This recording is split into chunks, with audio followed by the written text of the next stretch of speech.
Good morning class. आज हम पढ़ेंगे Arrhenius theory for electrolyte. Arrhenius theory for electrolyte electrolytic dissociation भी इसको हम बोल सकते हैं। तो आर्हेनियस ने क्या है कुछ इसको आर्हेनियस की थ्योरी इलेक्ट्रोलाइट के पढ़ने के लिए हम इनके कुछ पोस्टुलेट पढ़ते हैं।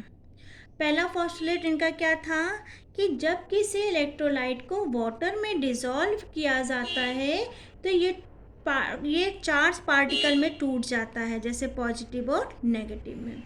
दूसरा पोस्टुलेट इनका क्या था कि जब इलेक्ट्रिक फील्ड नहीं लगाया गया तब पॉजिटिव और नेगेटिव सॉल्यूशन में इंडिपेंडेंटली मूव कर रहे थे, और जैसे ही इसमें इलेक्ट्रिक फील्ड लगाया गया ये चार्ज पार्टिकल अपोजिट इलेक्ट्रोड की तरफ मूव करने लगे।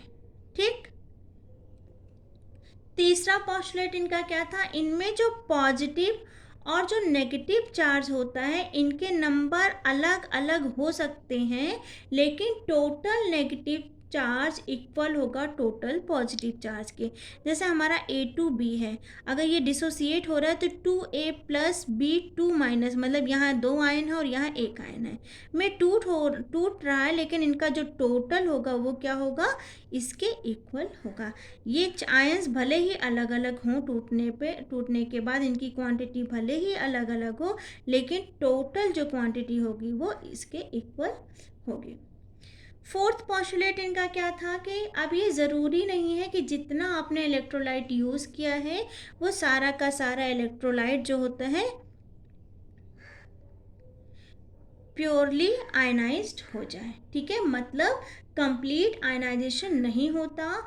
जो आयनाइज्ड होता है वो पार्ट डिग्री ऑफ डिसोसिएशन कहलाता है, जिसको हम अल्फा से डिनोट करते हैं।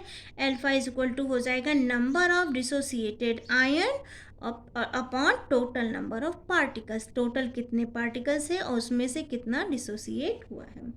फिफ्थ पोस्टुलेट उनका क्या था कि उसके बाद ये जो आयंस डिसोसिएट हुए हैं वो वापस क्या होते हैं, एसोसिएट होते हैं, और कुछ टाइम के बाद इसमें एक रिवर्सिबल प्रोसेस आ जाता है।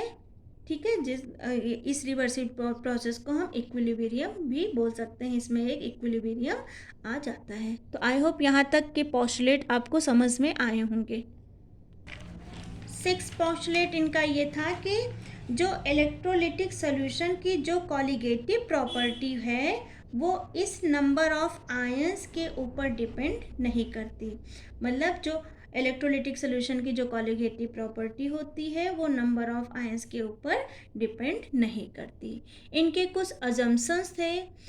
इन अजम्पशंस के आधार पे आर्हेनियस ने ये कहा था कि जैसे जैसे हम डाइल्यूशन करते जाते हैं इनकी इक्विवेलेंट कंडक्टेंस की वैल्यू जो है वो इंक्रीज होती जाती है, और इस इक्विवेलेंट कंडक्टेंस का यूज़ करके हम डिग्री ऑफ डिसोसिएशन की वैल्यू को कैलकुलेट कर सकते हैं। मतलब हम कह सकते हैं इक्विवेलेंट कंडक्टेंस जैसे जैसे इंक्रीज होगा, इक्विवेलेंट कंडक्टेंस किसके साथ इंक्रीज हो रहा है, डाइल्यूशन के साथ इंक्रीज हो रहा है, तो डिग्री ऑफ डिसोसिएशन हमारा क्या हो जाएगा, λV upon λ infinite. Thank you.